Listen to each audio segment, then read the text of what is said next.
Hello friends, welcome to all India Guruji. दोस्तों, इस video में मैं मध्य प्रदेश जेल पैरी एंड फॉरेस्ट गार्ड का जो भी ऑनलाइन एग्जाम चल रहा है उसमें आए हुए मैथमेटिक्स के क्वेश्चन आपके साथ डिस्कस करूंगा। क्योंकि ये एग्जाम ऑनलाइन है इसलिए मुझे सारे मैथमेटिक्स के क्वेश्चन तो नहीं मिले हैं, लेकिन जितने भी मुझे क्वेश्चन मिले हैं उनका डिटेल सॉल्यूशन मैं आपको बताऊँगा, जिससे आपको आइडिया जाएगा कि क्वेश्चन किस तरीके से पूछे जाते हैं। ओके। और एक और बात, यदि आप किसी भी गवर्नमेंट एग्जाम की सीरियसली तैयार कर रहे हैं तो आप हमारे चैनल को नीचे दिए हुए रेड बटन पर क्लिक करके चैनल को सब्सक्राइब कर लीजिए, जिससे कि आप हमारे वीडियोस को देख सकें। मैंने मैथमेटिक्स के, जीएस के और साइंस के भी बहुत सारे वीडियो लेक्चर बनाए हुए हैं जो आपके लिए बहुत ही ज़्यादा यूजफुल रहेंगे। यदि आपने चैनल को सब्सक्राइब कर लिया है तो बेल बटन पर क्लिक कर दीजिए, जिससे आपको वीडियोज़ के नोटिफिकेशंस मिलते रहें। तो चलिए हम देखते हैं कि कौन कौन से क्वेश्चन पूछे गए हैं।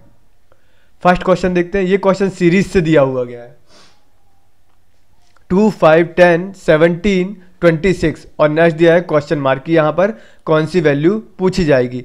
ये जो क्वेश्चन होते हैं बहुत ही ज़्यादा लॉजिकली होते हैं। यदि आपने सही पकड़ लिया तो ठीक है, यदि आप गलत उसमें चले गए तो आपके बहुत ज़्यादा टाइम ये ख़राब कर देते हैं, है ना। यदि आपको इस पर लेक्चर चाहिए तो आप मुझे बता सकते हैं, ठीक है, कमेंट सेक्शन में। मैं आपको बहुत अच्छी मेथड्स इस पर बताऊँगा।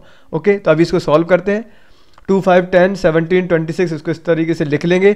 सबसे पहले हम देखेंगे कि ये 2 किस तरीके से यहाँ पर लिखा गया है, क्योंकि ये क्या करते हैं, किसी भी एक फॉर्मूले को या कोई भी एक चीज़ होती है इसको फॉलो करते हुए सारे नंबर लिखे जाते हैं। ओके, तो देखते हैं 2 कैसे लिखा गया है। 1 × 1 + 1 = 2। मतलब यदि हम एक इसमें गुणा करेंगे तो आएगा 1 + 1 ये हो जाएगा 2। ये तो ठीक है, इसमें निकाल लिया। अब 5 को देखते हैं। 5 को हम इस तरीके से लिख सकते हैं 2 × 2 + 1 = 5, है ना। 2 दूनी 4 और 1 ये 5। ओके, ये 2 भी ठीक है। 10 को देख लेते हैं। 10 दिया हुआ है 3 × 3 + 1 = 10, ठीक है। तो ये होगा 9 + 1 ये हो गया 10। मतलब हम मान सकते हैं कि ये सीरीज को ये फॉलो तो कर रहा है, ठीक है। बाकी हम आगे और भी देख लेंगे। मतलब यहाँ पर देखिए, इसमें 1 × 1 किया है, नेक्स्ट वाले में 2 × 2 किया है, उसके बाद 3 × 3 + 1 किया हुआ है।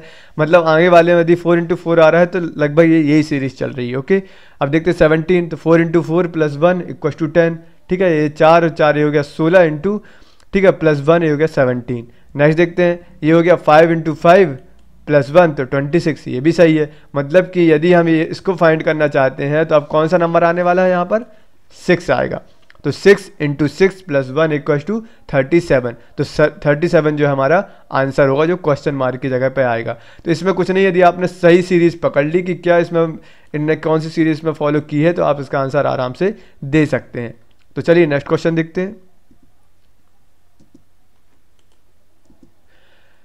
इसमें पूछा है कि कोई व्यक्ति 40 किलोमीटर प्रति घंटा की चाल से ए से बी की ओर जाता है तथा 60 किलोमीटर प्रति घंटा की चाल से वापस आता है, तो उसकी औसत चाल क्या होगी। इसमें हम एक फॉर्मूला यूज़ करेंगे और ये सॉल्व हो जाएगा हमारा क्वेश्चन, ठीक है। अभी हमको देखना है कि औसत चाल क्या होती है। तो इसका एक फॉर्मूला होता है 2 × AB/A + B।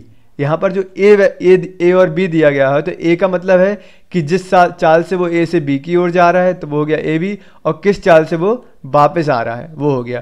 तो यहाँ हमको वैल्यू दोनों की पता है। तो 2 × 40 × 60, ए की वैल्यू है 40, बी की वैल्यू है 60 और 40 + 60। तो इसको जब हम सॉल्व करेंगे तो आएगा ये 20 से कट हो जाएगा 3, ये होगा 5 से 40 कट करेंगे तो 8 × 3 × 2 हो जाएगा हमारा 48 km/h।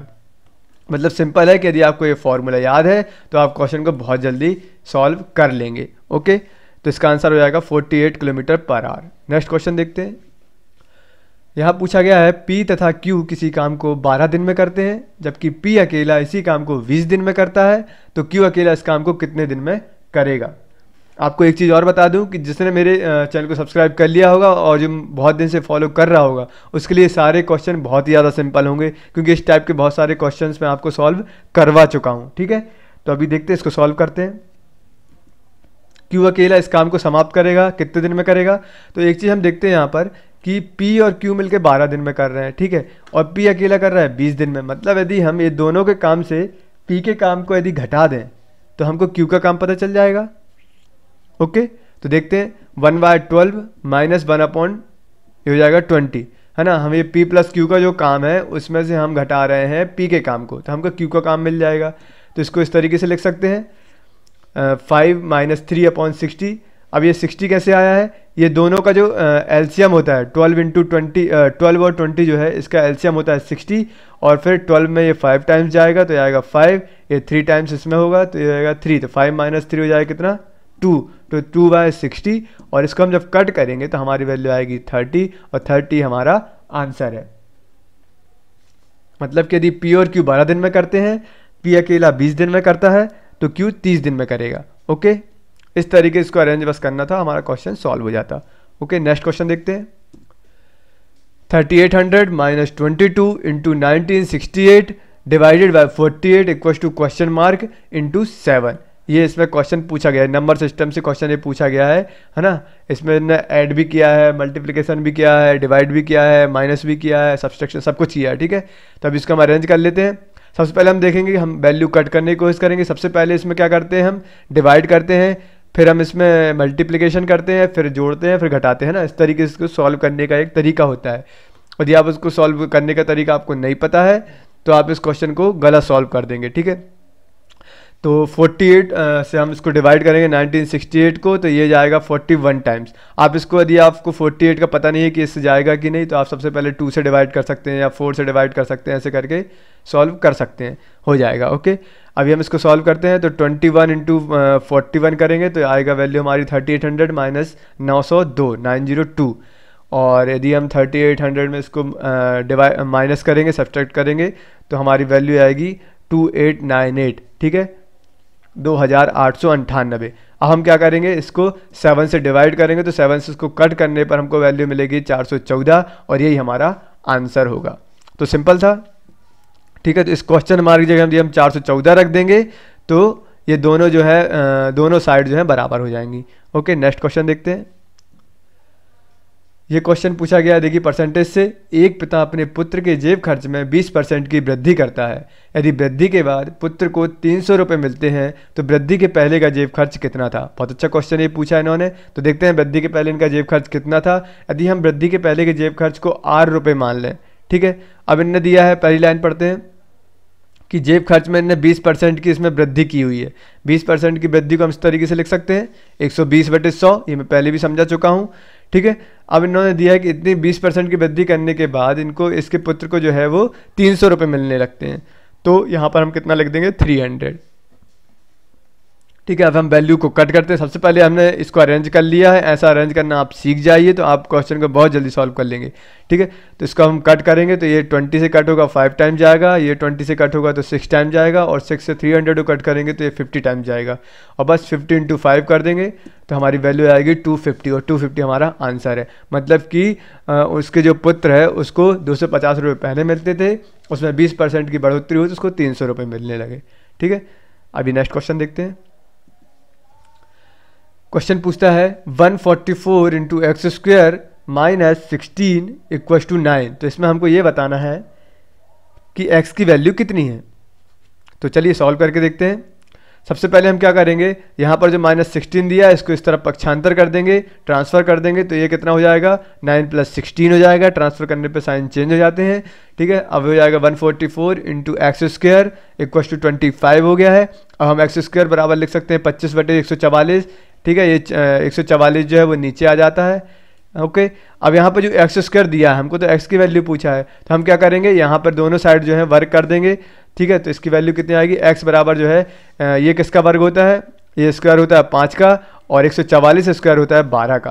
तो x बराबर कितना हो जाएगा 5/12, और 5/12 ही हमारा आंसर है।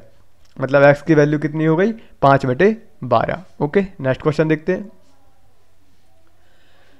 ये पूछा गया टाइम एंड वर्क से, इसके भी काफ़ी क्वेश्चन सॉल्व करवा चुका हूँ। आप ये देख लीजिए, ए किसी काम को 20 दिन में करता है तथा बी उसी काम को 15 दिन में समाप्त करता है, तो दोनों एक साथ मिलकर उस काम को कितने दिन में करेंगे। बहुत ही ज़्यादा सिंपल क्वेश्चन है। इसमें भी एक आप फॉर्मूला यूज़ कर सकते हैं, वरना मैंने आपको जो मेथड बताई हुई थी पहले कि 1/10 कर दीजिए, ठीक है, फिर 1/15 कर दीजिए, इसको सॉल्व कर दीजिए तो ये सॉल्व हो जाएगा। अभी मैं आपको फॉर्मूला वाली मेथड बता देता हूँ। इसमें फॉर्मूला आप लगा सकते हैं, यदि आपको दोनों का काम निकालना है तो a × b/a+b, कुछ नहीं करना है। ठीक है, a की वैल्यू होगा जो a ने काम किया, b की वैल्यू होगी जो b ने काम किया, बस इसको वैल्यू को हमको पुट कर देना यहाँ पर। तो 10 × 15/10 + 15, तो इसको हम सॉल्व करेंगे तो आएगा 150/25 और 25 से इसको कट करेंगे तो आएगा 6, मतलब कि 6 दिन। यदि ए 10 दिन काम करता है, बी 15 दिन में समाप्त कर सकता है उसी काम को, तो दोनों मिलकर 6 दिन में उस काम को समाप्त कर सकते हैं। तो इसका ये फॉर्मूला होता है A × B अपॉन A+B। अभी नेक्स्ट क्वेश्चन देखते हैं। ये क्वेश्चन भी अच्छा पूछा गया। देखिए, यदि A का 2/3 B के 75% तथा C का 0.6 के बराबर हो तो A अनुपात B अनुपात C बराबर कितना होगा। ये अच्छा क्वेश्चन पूछा गया। इसमें मैंने एक नई चीज़ जो ऐड की है वो ये है कि इसमें मैंने ऑप्शन लिए हुए हैं, क्योंकि इन क्वेश्चन का यदि सॉल्व करना हो तो ऑप्शन सबसे अच्छा तरीका होता है। ठीक है, बाकी हम नॉर्मल तरीके से भी इसको सॉल्व कर सकते हैं, लेकिन थोड़ा ज़्यादा टाइम लगेगा, ज़्यादा नहीं लगेगा, थोड़ा सा ज़्यादा लगेगा।